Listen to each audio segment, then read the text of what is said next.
मानव इतिहास में कुछ आविष्कार ऐसे हैं जिन्होंने दुनिया को परमाणु बम जितना गहराई से प्रभावित किया है।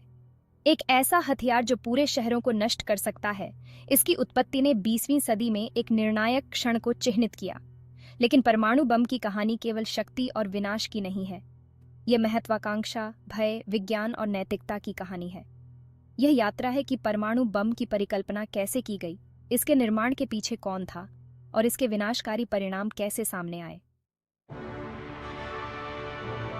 परमाणु बम की उत्पत्ति 19वीं और 20वीं सदी के अंत में परमाणु भौतिकी की खोजों में निहित है।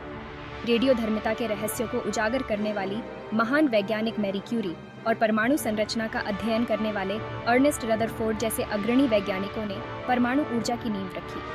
हालांकि वास्तव में परमाणु बम का बीज तब बोया गया जब 1905 में अल्बर्ट आइंस्टीन ने अपना प्रसिद्ध समीकरण EMC2 प्रस्तुत किया, एक ऐसा सूत्र जिसने बाद में परमाणु विखंडन के तंत्र को समझने में मदद की।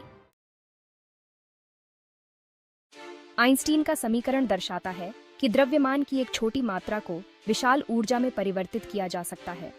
फिर भी उस समय यह केवल एक सैद्धांतिक खोज थी। इस सिद्धांत को वास्तविकता में बदलने के लिए दशकों और कई प्रतिभाशाली दिमागों के संयुक्त प्रयासों की आवश्यकता पड़ी। 1930 के दशक तक परमाणु भौतिकी की दुनिया तेजी से प्रगति कर रही थी। 1938 में जर्मन भौतिकविद ऑट्टो हैन और फ्रिट्ज स्ट्रासमैन ने प्रयोग किए जो परमाणु विखंडन की खोज की ओर ले गए।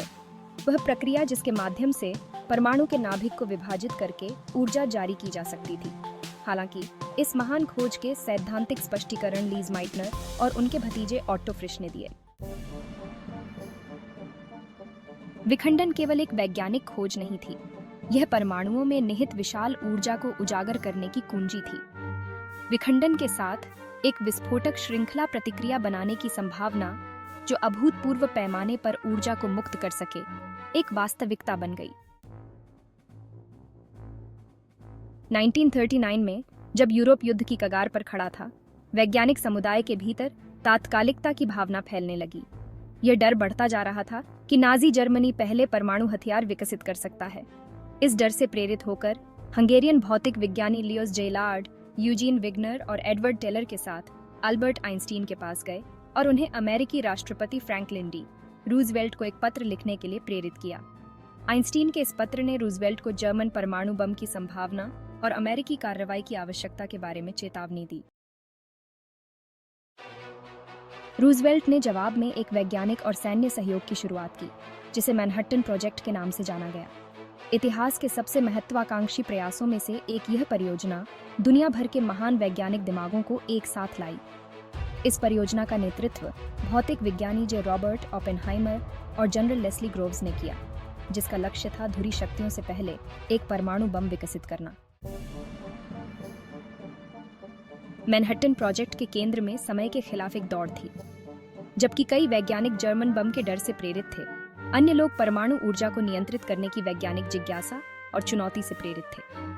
इस परियोजना के 3 मुख्य शोध मार्ग थे। एक यूरेनियम 235 पर केंद्रित था, दूसरा प्लूटोनियम 239 पर और तीसरा बम के वास्तविक तंत्र पर।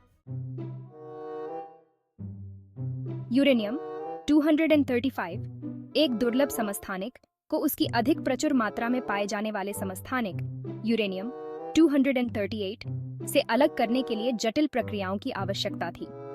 इसी बीच हनफोर्ड में प्लूटोनियम 239 का उत्पादन करने के लिए रिएक्टर बनाए गए। दोनों सामग्रियों का उपयोग बम बनाने में किया जा सकता था, लेकिन असली चुनौती एक ऐसे तंत्र को डिजाइन करने में थी जो प्रभावी रूप से परमाणु श्रृंखला प्रतिक्रिया शुरू कर सके। 1945 के जुलाई तक मैनहट्टन प्रोजेक्ट अपने चरमोत्कर्ष पर पहुंच रहा था। वर्षों के शोध के बाद वैज्ञानिक अपनी रचना का परीक्षण करने के लिए तैयार थे। यह परीक्षण ट्रिनिटी के नाम से जाना गया और न्यू मैक्सिको के दूरस्थ रेगिस्तान में किया गया।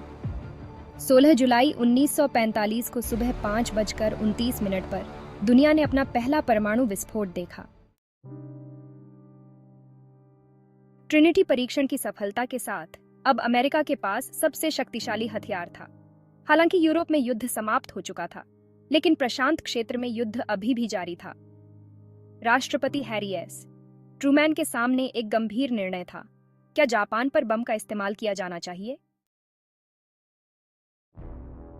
6 अगस्त 1945 को यह निर्णय लिया गया। B-29 बम वर्षक ने जापानी शहर हिरोशिमा पर यूरेनियम बम लिटिल बॉय गिराया। बम ने शहर को एक ही झटके में नष्ट कर दिया। हजारों लोग मारे गए और आने वाले महीनों और वर्षों में कई लोग विकिरण बीमारी से पीड़ित हुए।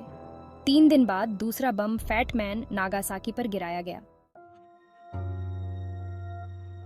विनाश अकल्पनीय था। द्वितीय विश्व युद्ध के अंत तक 2 लाख से अधिक लोग इन बमबारी के कारण मारे गए थे।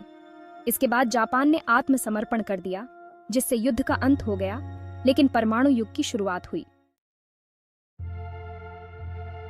परमाणु बम के उपयोग ने न केवल द्वितीय विश्व युद्ध को समाप्त किया, बल्कि परमाणु युद्ध के नैतिक और व्यावहारिक परिणामों पर वैश्विक बहस भी शुरू कर दी। इसके तुरंत बाद शीत युद्ध शुरू हो गया, जिसमें अमेरिका और सोवियत संघ ने और भी शक्तिशाली परमाणु हथियारों के निर्माण की दौड़ शुरू कर दी। जहां कुछ का तर्क था कि इन बमबारी ने युद्ध को शीघ्र समाप्त करके अनगिनत जानें बचाईं, वहीं अन्य मानते हैं कि इससे एक ऐसा युग शुरू हुआ जहां पूरी मानव जाति के विनाश का खतरा हमेशा बना रहेगा।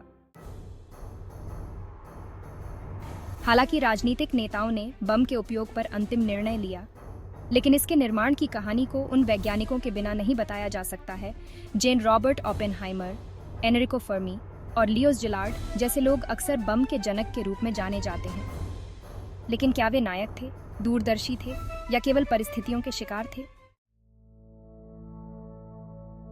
ओपेनहाइमर, जिन्होंने लॉस एलामोस में वैज्ञानिक प्रयास का नेतृत्व किया, बम के नैतिक द्वंद्व का प्रतीक बन गए।